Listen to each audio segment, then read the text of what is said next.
This episode is brought to you by Sparktress, connecting your story with your audience. Hello and welcome to Cuadros' Corner. My name's Carlos, and I'm an avid lover of film, stories, and conversations.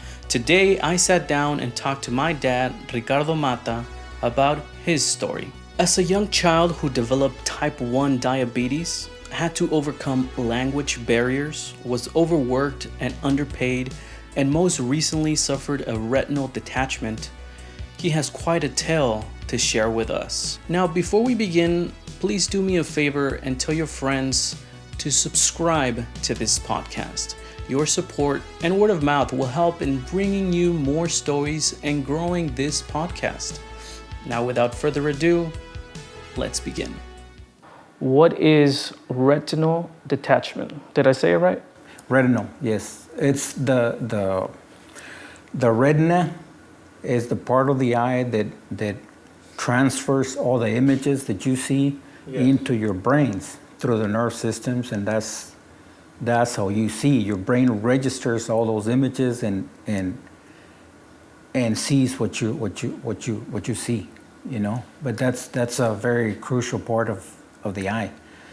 Without it, you're pretty much blind. So you're completely blind, or what's your situation? From my left eye, I think the doctor said it's like 10%. I mean, that one is pretty much gone. It's been through a lot of surgeries, and that was the first one that I had all kinds of surgeries. The gas bubble, the silicone layer, every surgery that's to be done, they did it on my left eye, and they could not recuperate it or save it, you know. And then my right eye is the one that I was using to do everything, and I got accustomed to live with it, to work with it, and to continue doing what I used to do, you know, doing designs, work on the computer, drive, you know, doing everything. So I felt pretty comfortable doing everything until the right one started going towards the same situation. And right now, what I'm working towards is to get my clarity. That's what I need. It's I can see everything, but it's a layer of haziness. Like when you're in the restroom and the hot water and the mirror is all foggy, kind of like that. That's how you see. Well, and I don't see completely fog mirror, but when it starts to clear up, when it's clearing up, and it's you can kind of tell, you know, what you can pretty much see your face, right? But it's not clearly, you know. It's that's where I am. Or it starts clearing out. So that's what I'm saying. I need a little more, you know, and Dr. Gonzalez has been doing a great job, you know, just doing those laser treatments. So it's a continuous process.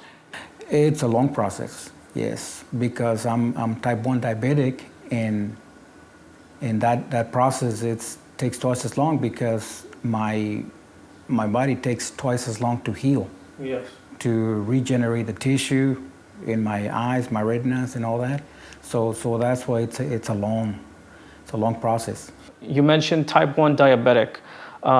What are the differences, the different type of diabetics? So just so that people are aware of the differences. Or I guess people become type 1 when they're young, which is my case. When I was 13, I pretty much went into coma for 2 days. I was gone for two days, and when I came back, when I came out of that coma, I still stayed at the hospital where I was at in Reynosa, in Mexico, and they still kept me there for a good 30 days or so, just giving me the training, the education, how to inject myself. You know, back then you used to inject yourself. Now there's the insulin pump, and there's other devices that helps you with that, you know, that makes it a little more convenient. But yeah, that's the type 1. where your pancreas does not produce any insulin. It produces zero. So you have to put it in, via the syringe. And type 2, those are the guys that their pancreas produces some percentage. So you mentioned that you were 13 when you got into a coma. Can you talk a little bit about your childhood? How did you grow up? What do you remember most, and how did you happen to get into a coma in the first place? Well, it started from many years before that. I was always sick. I had a cold, and I had many. My dad took me to all the doctors there in Reynosa, and they were saying, "Oh, his heart is too small, or his lungs are not strong enough, or it's just so many. Nobody could find out what was really wrong with me. They were just kept on coming up with things, Yeah. and you see that even here in the States nowadays.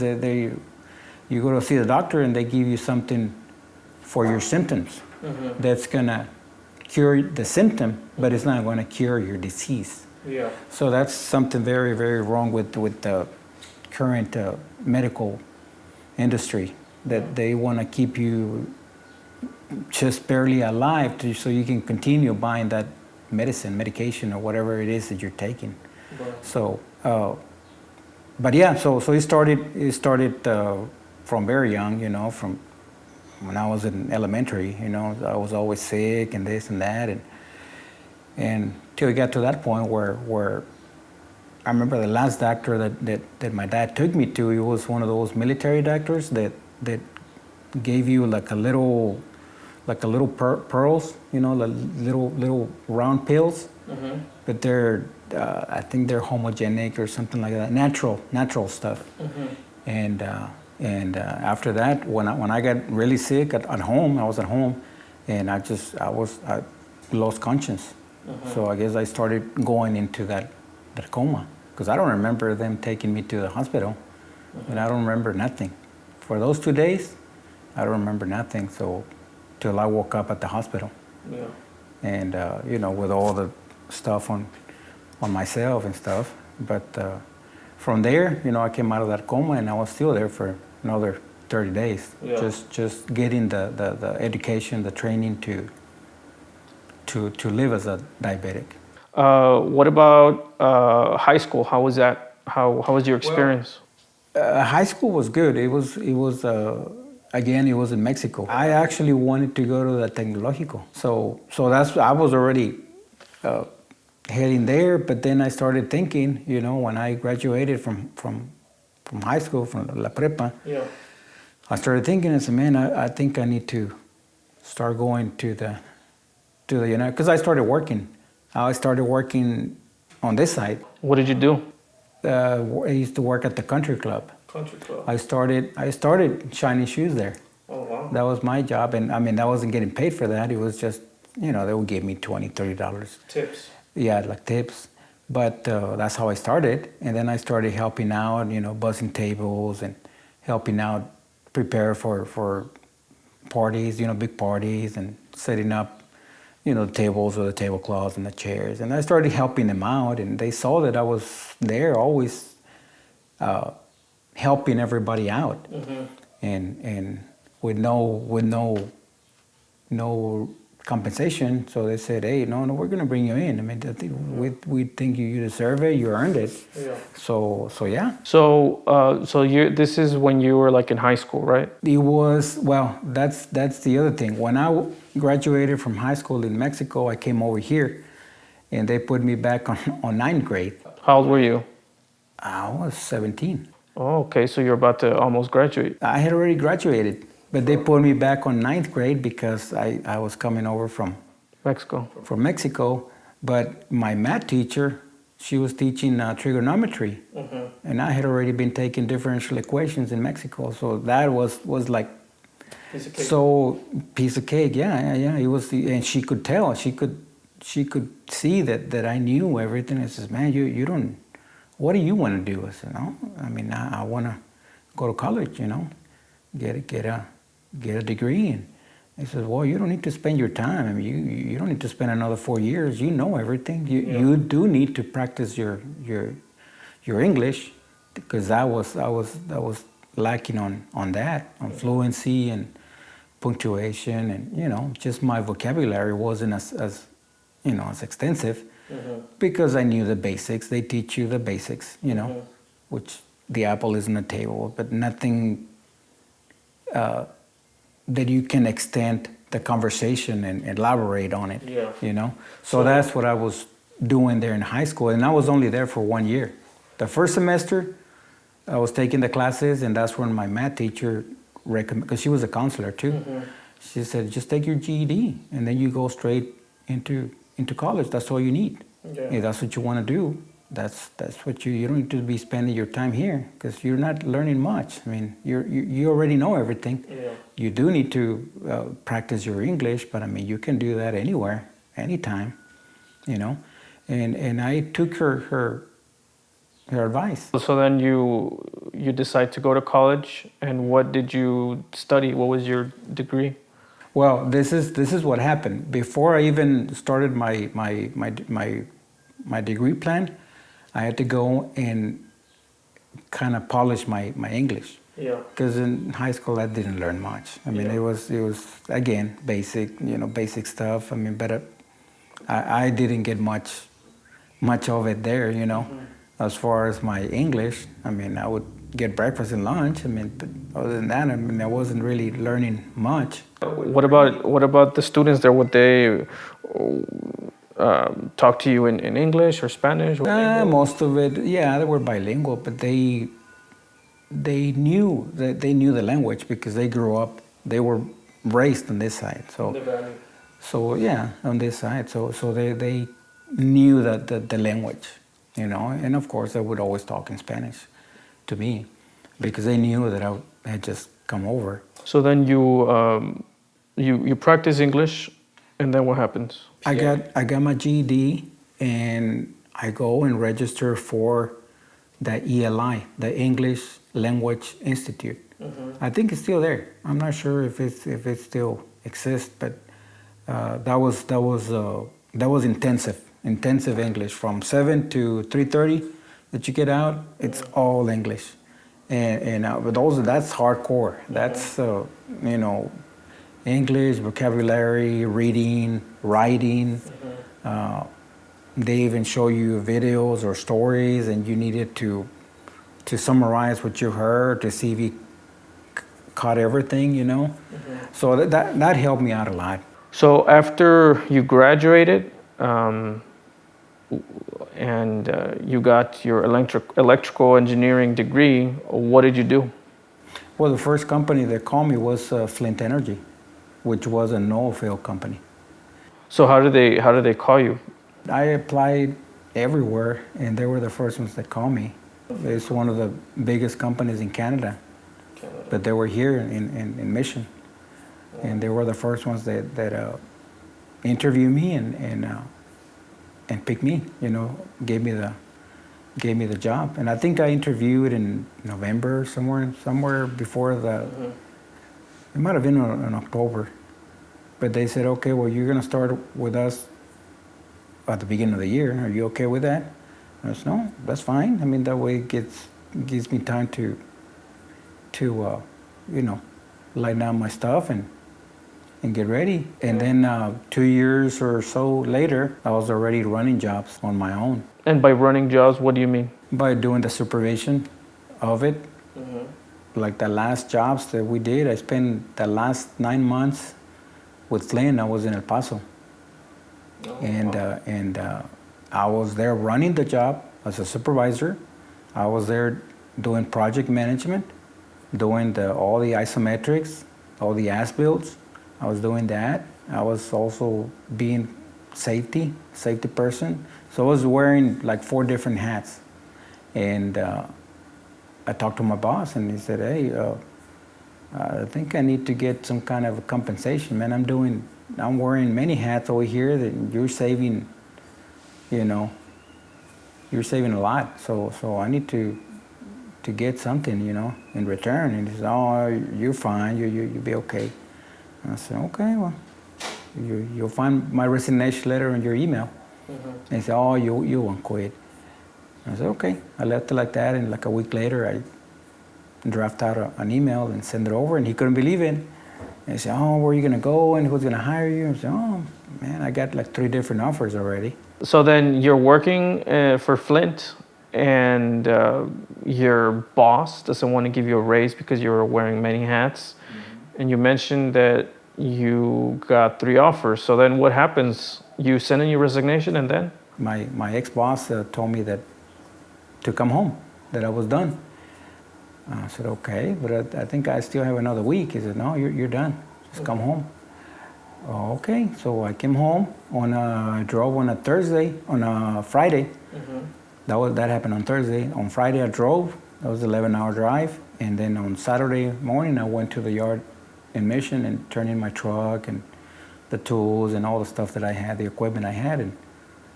And John gave me a ride to the H&S yard. Which was your new employment. And I picked up my truck and my phone from there. And I didn't miss a step, I resigned on Saturday, and on Monday I was already working at 6 in the morning. I was already, and it didn't feel like a new job because I knew everybody. All the crews, there were crews that I had worked with in Flint. So that was kind of nice, I didn't feel the change other than the name, company name. So you mentioned that your boss was making you wear all these hats, but he didn't value what you were bringing to the table. How was this new experience now at this new job? This other at H&S, it was fun. It was very good. Again, he came in with a lot of challenges. We did designs for tank containment facilities, and which, as a matter of fact, they used my design to do theirs. Autobahn called me and they wanted to use my design, and that was a good time there because it was here at home, and then after that, after the year and a half, we started going out to the field and to pick up the red lines, to any changes on the fabrication, on the design. I would have to document it and send it in. So, and that's kind of what happened there. And then from there, I got put on the Asherton yard as an operations manager. So you become an operations manager, and we're gonna fast forward here a bit because you eventually got let go because of your retinal problem, right?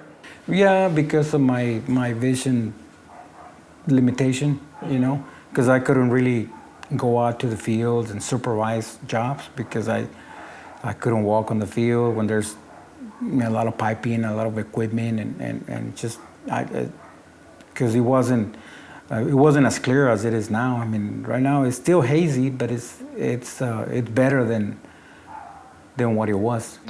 So if you were to summarize your experience with H&S, how would you describe that? No, it was good. It was a good run. I had a lot of fun. I learned a lot, and I was given a lot of opportunities. Of course, there were higher responsibility. It was a lot of hard work, a lot of hours, and a lot of responsibility. But I was given the opportunity to show that I could do it, and I did it, and therefore I think that's why he decided to give me that position as the operations manager out of that yard in Asherton. You were talking about that has been a challenging few years for you. What has been the biggest challenge for you? Well, the biggest challenge for me is this, living like this with a visual limitation. It's your eyes is everything. We don't take into account what we have, and that's everyone. You never hear people taking care of their eyes. They take care of their heart or circulation, liver, the kidneys, but you never hear people, looking into their eyes. How can I take care of my eyes? Have you done more research regarding this topic of how to take care of your eyes? Oh yeah, yeah. I'm doing exercises. I'm doing respiration exercises. I'm doing meditation. I'm praying every day. I mean, I'm doing everything I can to regain my clarity. Does getting your clarity, is that your motivation right now? Yeah, I mean that's something that I would feel a lot better with. Yeah, but I mean motivation. It kind of changes throughout your life. The motivation that you had when you were in high school is probably not the same motivation that you have now. That you're already graduated, that you're already working. It changes. And that's life. You grow, you learn, you have family, and your motivation, your goals change a little bit. And that's actually one regret I have, by that I could not spend as much time with you and Ricky as I could have if I was around. But I mean that's the way it is. If you want to move up, you need to travel, and that's pretty much on every field, on every industry. If you want to get a better pay, a higher position, a better opportunity, you need to Put in the work. travel. Put in the getting outside of your comfort zone. Yeah. And that's what I always did. But now that I think about all those years, that hard work, I mean, what for?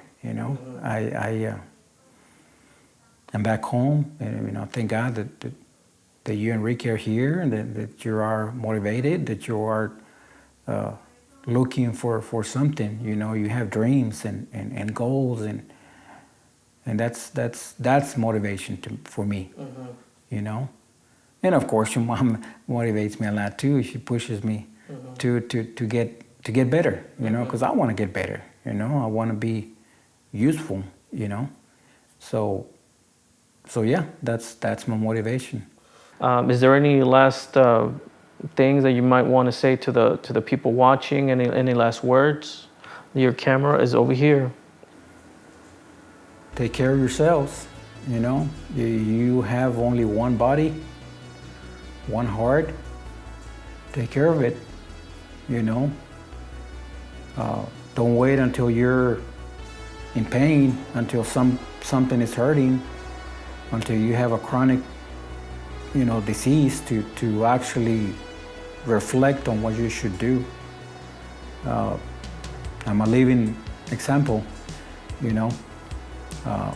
That's what I would recommend to everyone listening, to take care of yourselves and to do it while you are still healthy in one piece.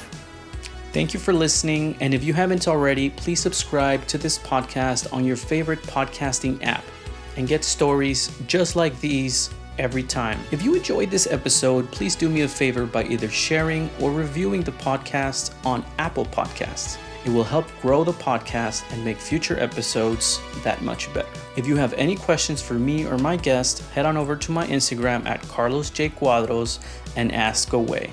That's CARLOSJCUADROS. If you would like to support the show, please consider sending a donation to Carlos J. Cuadros on CASHAPP. Thanks for listening, and thanks for watching.